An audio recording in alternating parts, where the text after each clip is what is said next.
दोस्तों, कहते हैं कि कोई भी काम करने से पहले हमें 2 बार सोच लेना चाहिए और किसी गलत काम को करने से पहले हमें 1000 बार सोच लेना चाहिए और फिर 1000 बार सोचने के बाद भी हमें वो गलत काम कभी नहीं करना चाहिए।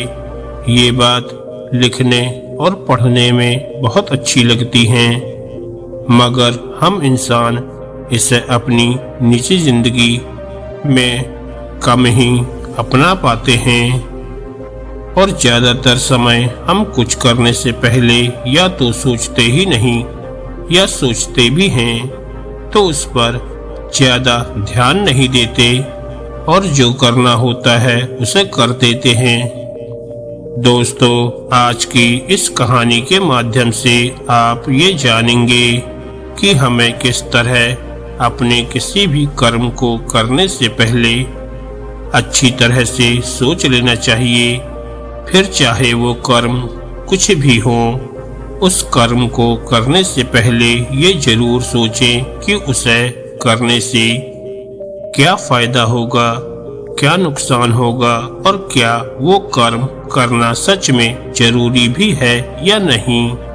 इसलिए इस कहानी को ध्यान से और अंत तक जरूर सुनिएगा। तो चलिए कहानी को शुरू करते हैं। बहुत समय पहले की बात है, एक गांव में बहुत ही शातिर चोर रहता था। वो चोर जब तक किसी घर में चोरी न कर ले तब तक उसे चैन ही नहीं मिलता था। वो चोर अपनी इस आदत से बहुत परेशान था और उससे छुटकारा पाना चाहता था, लेकिन गांव में रहकर वो ये आदत नहीं छोड़ पा रहा था, क्योंकि जब भी उसका मन चोरी करने का करता तो वो रात होते ही किसी न किसी के यहाँ चोरी कर लेता। अपनी इस आदत को दूर करने के लिए उस चोर ने गांव से दूर जंगल में जाकर रहना शुरू कर दिया। कुछ दिन जैसे तैसे उसने जंगल में बिताए, लेकिन चोरी किए बिना उससे रहा नहीं जा रहा था।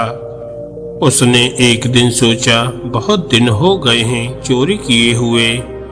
दूसरा गांव उस जंगल के पास में ही था, क्यों ना वहां जाकर एक आखिरी बार और चोरी कर लेता हूँ, उसके बाद चोरी कभी नहीं करूँगा। ऐसा सोचकर वो अंधेरा होते ही चोरी के इरादे से दूसरे गांव की तरफ निकल गया, लेकिन रास्ते में उसे एक कुटिया दिखाई दी और उसने सोचा कि क्यों ना आज रात यहीं हाथ साफ कर देता हूँ।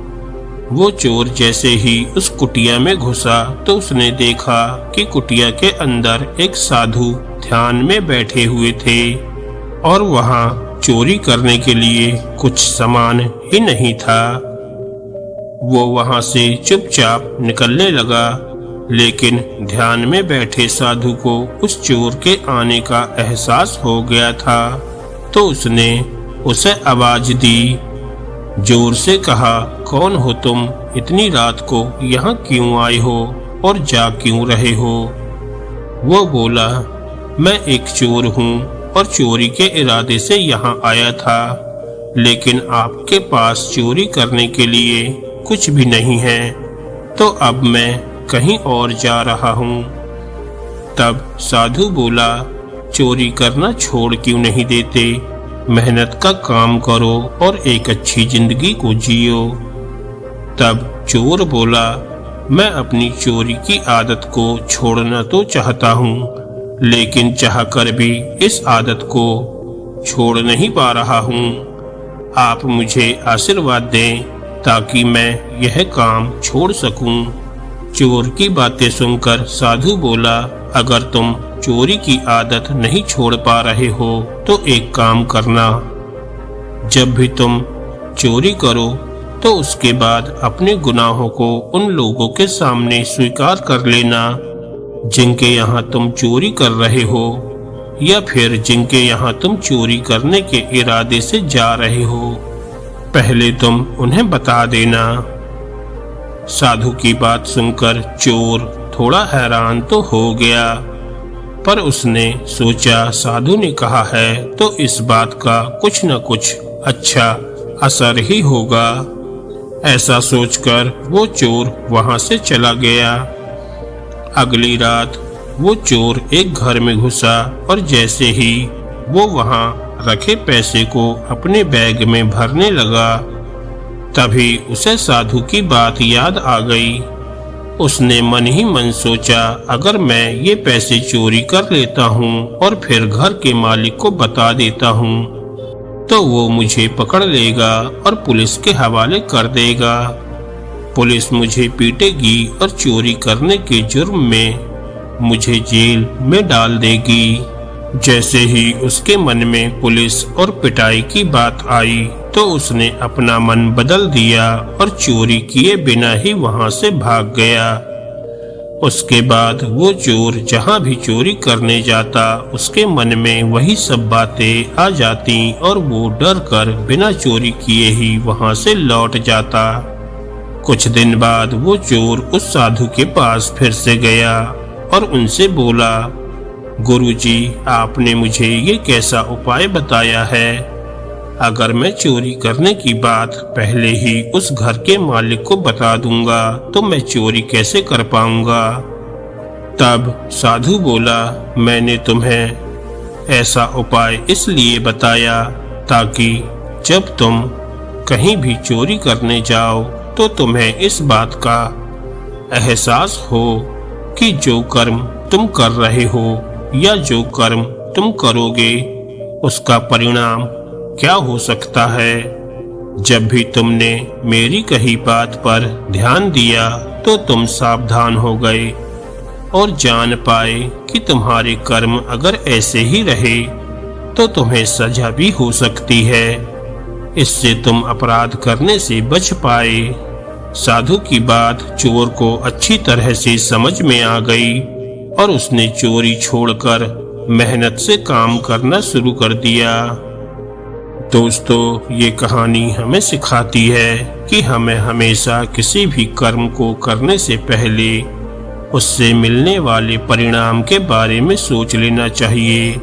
जब तक हम अपने कर्मों के प्रति सचेत रहेंगे तब तक हम कुछ भी गलत नहीं करेंगे। बहुत से लोग ज्यादा जागरूक न होने के कारण गलत कर्म कर देते हैं। वो परिणाम के बारे में नहीं सोचते। कुछ लोग ऐसे भी होते हैं जो पहले कर्म कर देते हैं और बाद में उनके परिणामों के बारे में सोचते हैं, और जब चीजें गलत हो जाती हैं तो फिर पछताते हैं। अच्छे कर्म करने से पहले जब आप उसके परिणामों के बारे में सोचेंगे तो उसके परिणाम भी आपको अच्छे ही नजर आएंगे, और अगर किसी बुरे कर्म के परिणामों के बारे में सोचेंगे तो उसके परिणाम भी आपको बुरे ही मिलेंगे। इसलिए जब भी कुछ करें तो 2 मिनट रुककर जरूर सोच लें कि जो आप करने जा रहे हो उसका असर आपकी और आपसे जुड़े लोगों की जिंदगी में कैसा पड़ेगा। दोस्तों, आपको ये कहानी कैसी लगी हमें कमेंट करके जरूर बताएं, और ऐसी ही ज्ञानवर्धक और मोटिवेशनल कहानियां सुनने के लिए हमारे चैनल को सब्सक्राइब करें। धन्यवाद दोस्तों।